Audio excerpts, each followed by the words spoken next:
अस्सलाम वालेकुम स्टूडेंट्स। जैसा कि लास्ट लेक्चर में हमने 8th चैप्टर को ख़त्म किया था, उससे नेक्स्ट आज हमारा 9th चैप्टर हम स्टार्ट करने लगे हैं।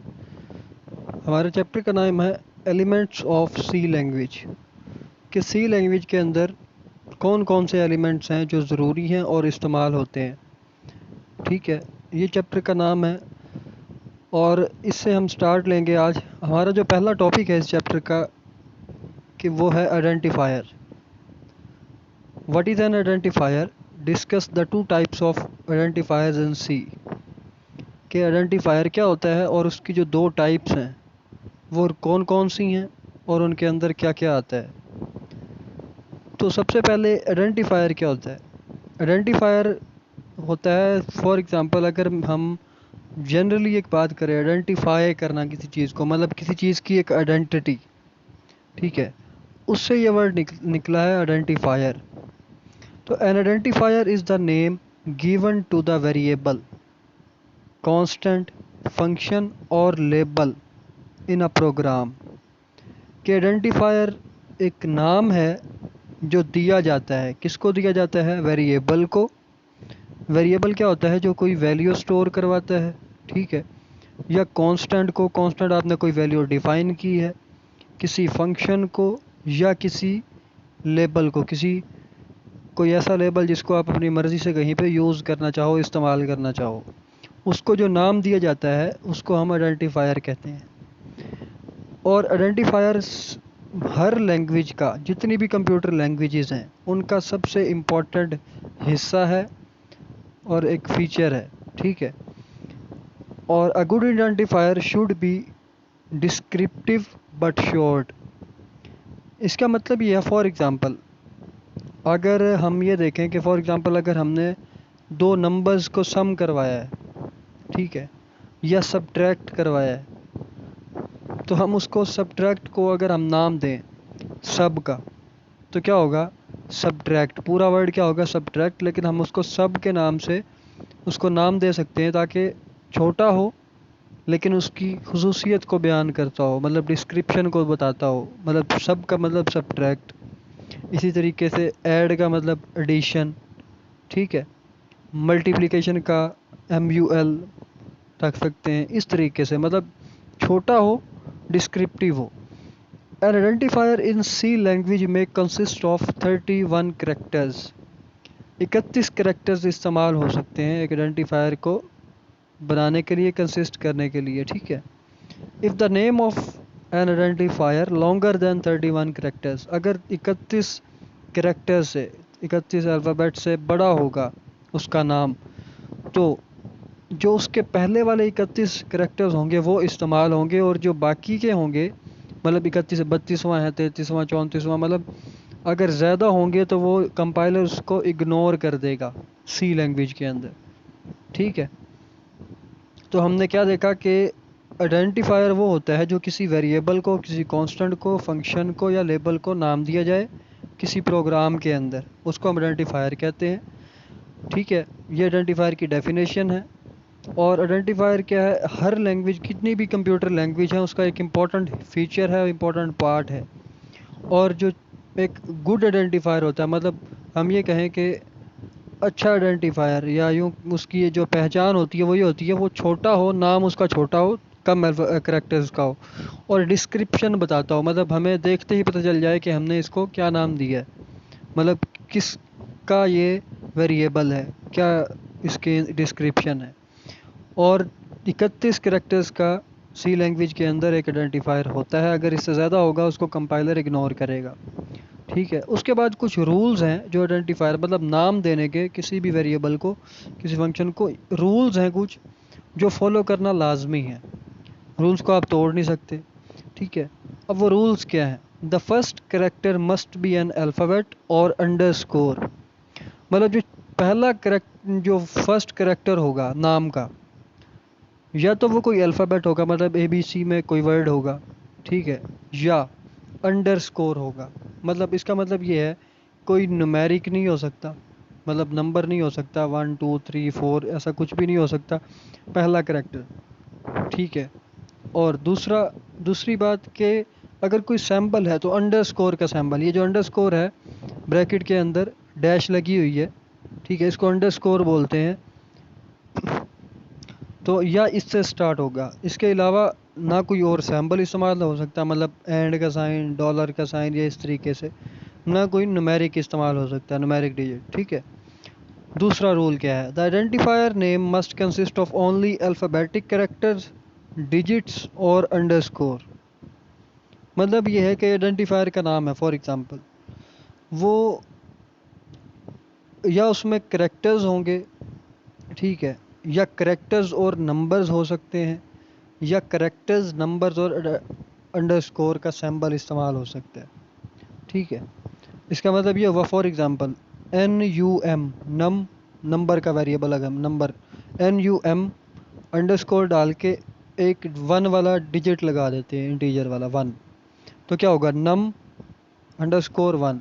इसमें कोई स्पेस नहीं आएगी, स्पेस आप नहीं दे सकते आइडेंटिफायर के नाम में, ठीक है, ये भी याद रखिएगा। तो क्या होगा, num1। अगर इसी तरीके से दूसरा वेरिएबल है, किसी को नाम देना आइडेंटिफायर है, num2 दे सकते हैं। हमें पता चलता जाएगा कि ये नंबर 1 का वेरिएबल है या नंबर 2 का है, मतलब इसके अंदर पहली वैल्यू स्टोर होगी, उसके अंदर दूसरी स्टोर होगी, ऐसे। उसके बाद आता है तीसरा जो रूल है, the reserved word can not be used as identifier name. मतलब सी लैंग्वेज के अंदर कुछ रिजर्व्ड वर्ड होते हैं जो अपना एक मखसूस मतलब रखते हैं, ठीक है, वो वर्ड हम इस्तेमाल नहीं कर सकते वेरिएबल को, आइडेंटिफायर को नाम देने के लिए। मतलब आइडेंटिफायर नेम जो है वो कोई भी रिजर्व्ड कीवर्ड इस्तेमाल नहीं हो सकता, ठीक है। उसके बाद आता है टाइप्स ऑफ आइडेंटिफायर। दो टाइप्स होती हैं, एक होती है स्टैंडर्ड आइडेंटिफायर और एक होता है यूज़र डिफाइंड आइडेंटिफायर। अब स्टैंडर्ड क्या होता है, स्टैंडर्ड वो होता है जो सी लैंग्वेज के अंदर पहले से मौजूद हो, मतलब पहले से बनाया गया है और उसका कोई स्पेशल मीनिंग है, उसका कोई मतलब है, हम उसको इस्तेमाल कर सकते हैं कहीं पे भी, ठीक है। A type of identifier that has special meaning in C is known as standard identifier. मतलब सी के अंदर पहले से जो बने हुए हैं आइडेंटिफायर जिनका कोई स्पेशल मतलब है, उसको हम कोई आइडेंटिफायर का नाम नहीं दे सकते, वो स्टैंडर्ड आइडेंटिफायर है। मतलब उसको हम कहीं पे इस्तेमाल करेंगे तो वो लिखेंगे जो पहले से डिफाइंड है, ठीक है। Identifier cannot use a standard identifier for its original purpose if it is redefined। मतलब अगर फॉर एग्जांपल आपने किसी आइडेंटिफायर को वो नाम दे दिया है जो पहले से रिजर्व्ड है वो वर्ड, तो आप उसका जो ओरिजिनल पर्पस जिसके लिए वो सी लैंग्वेज ने बनाया था, आप उसको उसके लिए इस्तेमाल नहीं कर सकते फिर, ठीक है। अगर आपने उसको अपनी मर्ज़ी से कोई चीज़, कोई वैल्यू दे दी है या कोई ऐसी वैल्यू असाइन कर दी है, उसका नाम, उसके अंदर कोई चीज़ स्टोर करवा दी है, तो आप उसको उस टास्क के लिए, उस चीज़ के लिए इस्तेमाल नहीं कर सकते जिसके लिए उसको सी लैंग्वेज ने बनाया था, ठीक है। फॉर एग्जांपल प्रिंट एफ है, स्कैन एफ है, ये दोनों एग्जांपल ऑफ स्टैंडर्ड आइडेंटिफायर है। मतलब प्रिंट एफ क्या है, प्रिंट एफ कीवर्ड है, स्टैंडर्ड आइडेंटिफायर है, किस लिए इस्तेमाल होता है, प्रिंट करवाने के लिए। अब इसको आप किसी वेरिएबल का नाम खुद से नहीं दे सकते, क्यों, अगर दोगे तो ये फिर प्रिंट करवाने के लिए इस्तेमाल नहीं हो सकता, ठीक है। इसी तरीके से स्कैन एफ है, ठीक है। ये दोनों जो हैं ये इनपुट और आउटपुट फंक्शंस के लिए डिफाइंड है, और किसके अंदर डिफाइंड है, लाइब्रेरी जो थी stdio, ठीक है, या studio.h, standard input output header file जो थी उसके अंदर ये डिफाइंड है ऑलरेडी। प्रिंट एफ प्रिंट करवाने के लिए, स्कैन एफ स्कैन वो इनपुट करवाने के लिए, ठीक है। उसके बाद आता है user defined identifier. User defined कौन से होते हैं, यूज़र डिफाइंड वो होते हैं जो आप प्रोग्रामर यूज़र खुद से डिफाइन करता है। फॉर एग्जांपल आपने एज स्टोर करवानी है या किसी के नंबर स्टोर करवाने हैं, मार्क्स वगैरह, तो आप क्या करोगे, मार्क्स का वेरिएबल आइडेंटिफायर बनाओगे, MARKS मार्क्स, ठीक है। उसके बाद एज क्या है, AGE एज, उसके अंदर आप कोई वैल्यू स्टोर करवा सकते हो, ठीक है। इस तरीके से, मतलब a type of identifier that is defined by the programmer to access memory location known as user defined identifier. For मतलब वो आइडेंटिफायर जो प्रोग्रामर बनाए, किसके लिए, मेमोरी लेने, मेमोरी लोकेशन एक्सेस करने के लिए। मतलब फॉर एग्ज़ाम्पल आपने किसी के मार्क्स स्टोर करवाए हैं, अब उसको जगह चाहिए होगी, मेमोरी चाहिए होगी, ठीक है, और वो मेमोरी किसी कहीं पे लोकेट करती होगी, उसकी कोई पोजीशन होगी, कोई जगह होगी। मतलब उस जगह को एक्सेस करने के लिए आप उसको एक नाम दोगे कि इसके अंदर मैं ये वाली वैल्यू स्टोर करवा रहा हूँ। जब भी मुझे ज़रूरत पड़ेगी, अगर मैंने इसको आउटपुट करवाना है, मतलब प्रिंट एफ करवाना है, या मैंने इसको कहीं पे ऐड करवाना है, या कहीं से माइनस करवाना है, तो मैं इसको करवा सकता हूँ। ठीक है, तो आपने उसको उसके लिए बनाया है, मेमोरी लोकेशन को असेस करने के लिए आइडेंटिफायर बनाया है, ताकि आप उस मेमोरी को असेस कर सको, आप उसके अंदर कोई चीज़ स्टोर करवा सको। ठीक है, the user defined identifiers are use to store data और प्रोग्राम रिजल्ट्स। मतलब कोई डाटा स्टोर करवाना है या आपने कोई रिज़ल्ट स्टोर करवाना है। फॉर एग्जांपल आपने दो नंबर्स ऐड करवाए, आपने उसको स्टोर करवाना है, तो आप क्या करोगे, एक आइडेंटिफायर बनाओगे, ठीक है, उसके अंदर वो नंबर स्टोर करवा दोगे। अब क्या होगा, वो मेमोरी में कहीं पे सेव हो गया, और वो हमें पता कैसे चलेगा कि कहाँ पे स्टोर है।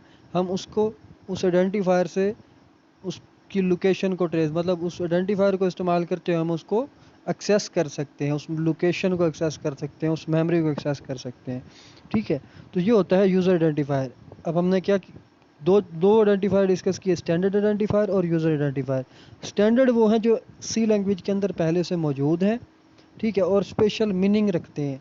और यूज़र डिफाइंड कौन से हैं, जो यूज़र बनाता है, प्रोग्रामर बनाता है, ताकि वो कहीं पे उसको इस्तेमाल कर सके, उस मेमोरी लोकेशन को एक्सेस कर सके जहाँ पे वो स्टोर हुआ है। ठीक है, तो ये होता है। एग्जांपल क्या है यूज़र डिफाइंड की, मार्क्स और एज। फॉर एग्जांपल आपने नंबर, मार्क्स, सब्जेक्ट मार्क्स आपने स्टोर करवाए हैं, या आपने एज स्टोर करवाई है। इस तरीके से मतलब इस चीज़ को आप एक्सेस कर सकते हो। ठीक है, आपने कोई नंबर ऐड करवाए, उसका रिज़ल्ट स्टोर करवा दिया। ठीक है, आपने कोई एडिशन सब्ट्रैक्शन की, उसका रिज़ल्ट स्टोर करवा दिया। तो इस तरीके से आप उसकी, ये एग्जांपल्स हैं किसकी, यूज़र डिफाइंड आइडेंटिफायर्स की। ठीक है, तो ये छोटा सा टॉपिक है, इसको ज़रूर सुने और अच्छे से प्रिपेयर करें। क्या है आइडेंटिफायर और उसकी टाइप्स, दो टाइप्स। ठीक है, ये शॉर्ट क्वेश्चन के हवाले से बहुत ज़्यादा इंपॉर्टेंट है। स्टैंडर्ड आइडेंटिफायर और यूज़र आइडेंटिफायर के दरम्यान में डिफरेंस भी पूछा जा सकता है, अलग अलग से भी पूछा जा सकता है। ठीक है, और आइडेंटिफायर भी आपसे पूछा जा सकता है, साथ उसके रूल्स पूछे जा सकते हैं। तो ये शॉर्ट क्वेश्चन के हवाले से बहुत ज़्यादा इंपॉर्टेंट है, आप इसको ज़रूर तैयार कीजिएगा।